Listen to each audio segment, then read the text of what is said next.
Que el Señor les bendiga.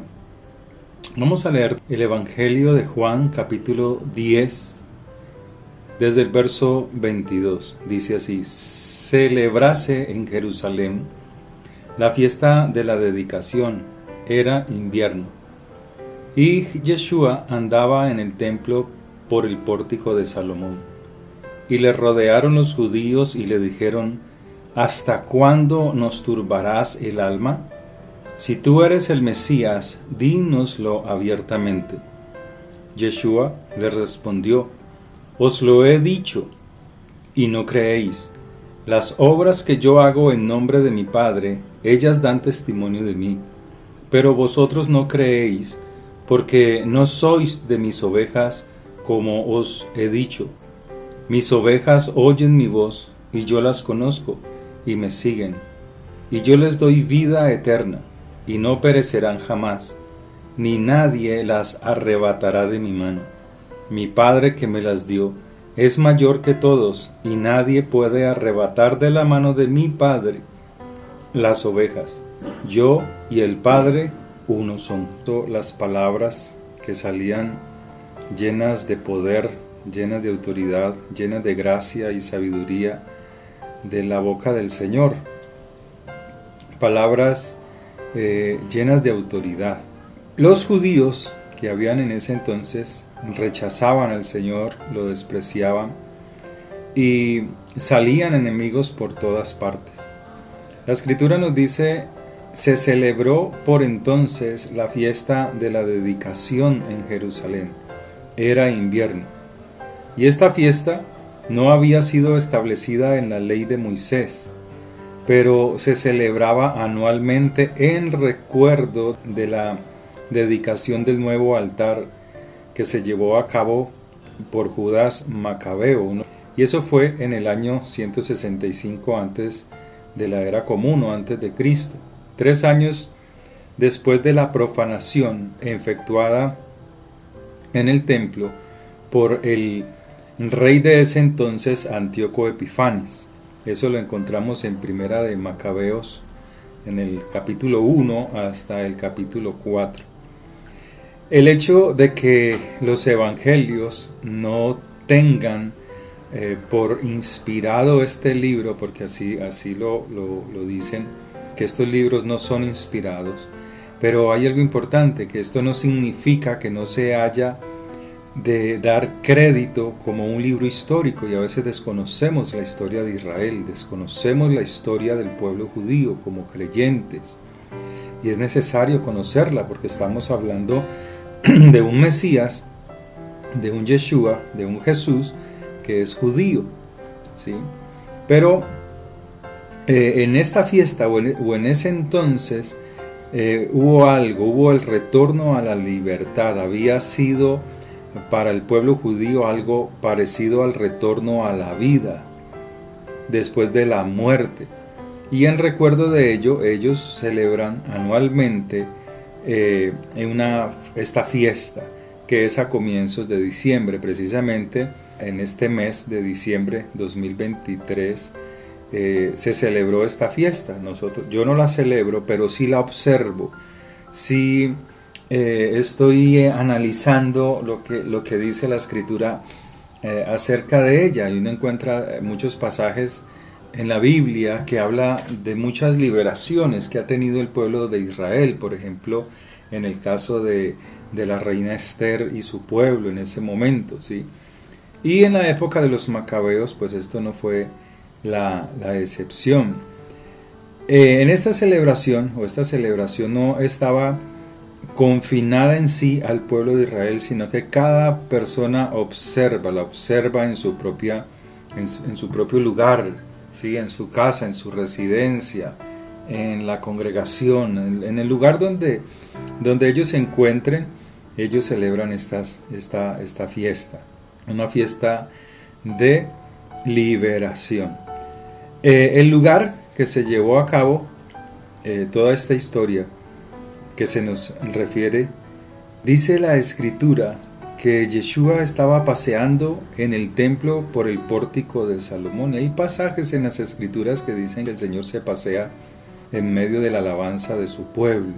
la Biblia dice que era una fecha especial, que era un tiempo especial y que era un tiempo de invierno, un tiempo de mucho frío, ¿sí? Entonces, como hombre, pues él enteramente pues sentía lo mismo que nosotros, más él, a diferencia de nosotros, él fue libre de pecado. Y por eso acudimos a él, porque él es la vida, porque él es el ejemplo a seguir, porque nosotros como hijos de Dios tenemos redención en él y tenemos que buscar esa redención.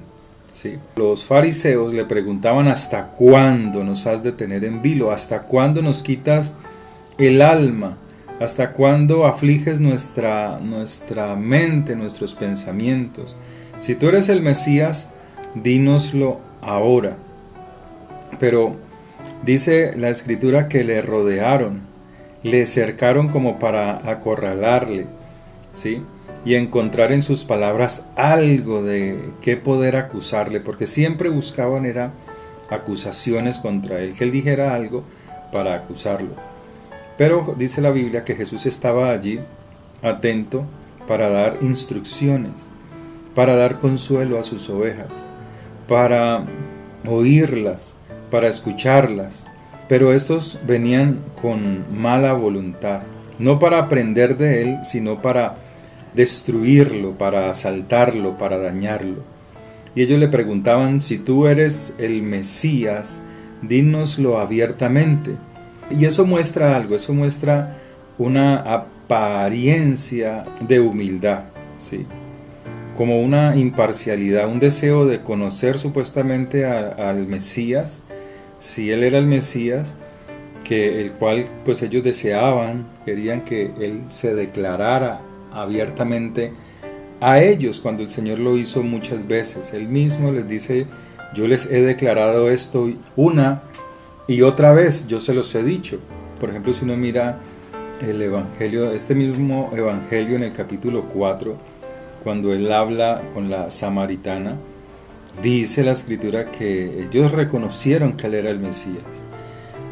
Sanó ciegos, sanó personas sin visión, sin vista, ciego de nacimiento, en el capítulo 9, y él mostraba que él era el Mesías por su poder, por lo que él hacía, por los milagros que él hacía, pero no solamente por sus milagros, sino también por sus palabras llenas de sabiduría, llenas de entendimiento, para aquellos que quisieran acercarse a él. Por eso los discípulos en algún momento, por ejemplo en Mateo capítulo 13, le preguntan: Señor, ¿por qué les hablas a ellos por parábolas? ¿Por qué no les hablas abiertamente? Y el Señor les responde y les dice: porque los secretos del reino de los cielos es dado solamente a aquellos que buscan el reino, a aquellos que están ansiosos, deseosos, llenos de amor por conocer este reino que Él ha traído, este reino de los cielos que viene primeramente a transformar la mente, a transformar el corazón, a dar a conocer en la mente y en el corazón del hombre cómo es su reino, cómo va a ser su gobierno, y que aquellos que lo aceptan, pues su mente se les abrirá, su mente abrirá paso para entender las maravillas del reino de los cielos. Entonces, los judíos, estos judíos que aparecen allí, estos fariseos que aparecen aquí en esta escena, en este pasaje, espiritualmente no estaban dispuestos para reconocer en Yeshua al Mesías. Ellos no esperaban a esta clase de Mesías, esperaban un Mesías diferente, un Mesías de acuerdo a sus pensamientos, de acuerdo a sus necesidades, de ser libres de toda opresión. Pero no era aquella opresión que ellos querían. El Señor primero venía era a liberar el alma, los pensamientos, ser libres desde adentro para poder actuar en libertad, ser libres hacia afuera. Pero ellos no querían reconocer al Mesías porque su vida espiritual no estaba alineada al propósito de Dios. El Señor les dice: os lo he dicho y no creéis. Las obras que yo hago en el nombre de mi Padre, ellas dan testimonio de mí. Pero dice la palabra de Dios que ellos no reconocían al Mesías. No se debía a falta de claridad en las palabras del Mesías, sino a sobra de perjuicios a la incredulidad en el corazón de aquellos que le exigían que se manifestara como lo que era, como el Mesías, que lo declarara. Esta gente no estaba dispuesta a creerle, no estaba dispuestos tampoco a seguirle. Había corrupción en el corazón de ellos, había desamor en el corazón de estos que le acechaban al Mesías, de estos que buscaban acusarlo para matarlo, para asesinarlo. Sí. No les importaban las pruebas, las pruebas eran muchas. Los milagros que hizo fueron muchos, las palabras sabias que salieron de su boca fueron muchas, pero ellos rechazaron desde adentro de su alma al Mesías. El Señor les dice: os lo he dicho, o sea, una y otra vez, os lo he dicho, les he manifestado que yo soy y no creéis. El Señor viene a decirles: lo he dicho ya muchas veces, con suficiente claridad, pero vuestra incredulidad, la dureza de vuestros corazones, la ceguera de vuestros ojos son las que precisamente no les permiten ver la salvación, la vida eterna que hay en el Mesías. Él es la puerta de las ovejas. Y Él dice: y no creéis. Y la razón es sencilla: pero vosotros no creéis porque no sois de mis ovejas, como os he dicho. Como si dijese: no me creéis porque no estáis dispuestos a seguirme como siguen las ovejas al pastor. Ni queréis reconocer mi voz, porque no queréis tener una relación íntima conmigo. Las ovejas del Señor, su pueblo, sus hijos, oyen su voz, reconocen su voz porque tienen una relación íntima con Él, porque hay oración, porque hay una búsqueda de las Escrituras, de la palabra, se alimentan cada día, a pesar de la adversidad, a pesar de los problemas, a pesar de que las cosas aparentemente no salgan bien como el pueblo las desea, como sus ovejas las desean, pero siguen firmes. No se salen del redil, saben soportar con paciencia las adversidades, se esfuerzan y siguen alimentándose, no rechazan el alimento, por el contrario, desean más, desean que el pastor, el buen pastor, nuestro Mesías, Yeshua HaMashiach, nos alimente, nos fortalezca. Hemos estado afligidos, hemos estado angustiados, preocupados por las circunstancias que sean, pero el Señor nos ha enseñado que estando dentro de su redil, estando alimentándonos de sus palabras, de esos buenos pastos que salen de su boca, somos fortalecidos, revivimos desde adentro. Pero estos escribas, estos fariseos que aparecen en escena, en estos pasajes tenían un corazón duro, como hoy en día muchas personas rechazan al Mesías, como hoy en día no quieren oír su voz, como hoy en día culpan al Señor, culpan a los líderes por sus situaciones, pero cada uno como oveja es responsable de sus acciones delante del Señor. Dios quiere que nosotros sigamos creyéndole con obediencia, que cada vez que veamos su palabra, creamos a sus palabras y obedezcamos, porque somos sus ovejas.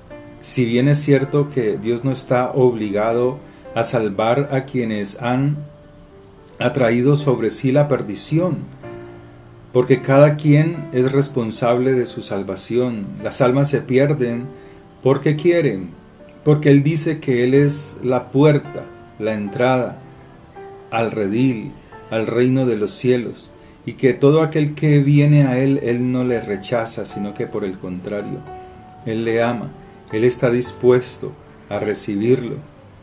No importa las circunstancias que haya vivido, no importa las situaciones, no importa lo que haya sido como persona, el pecado más grande.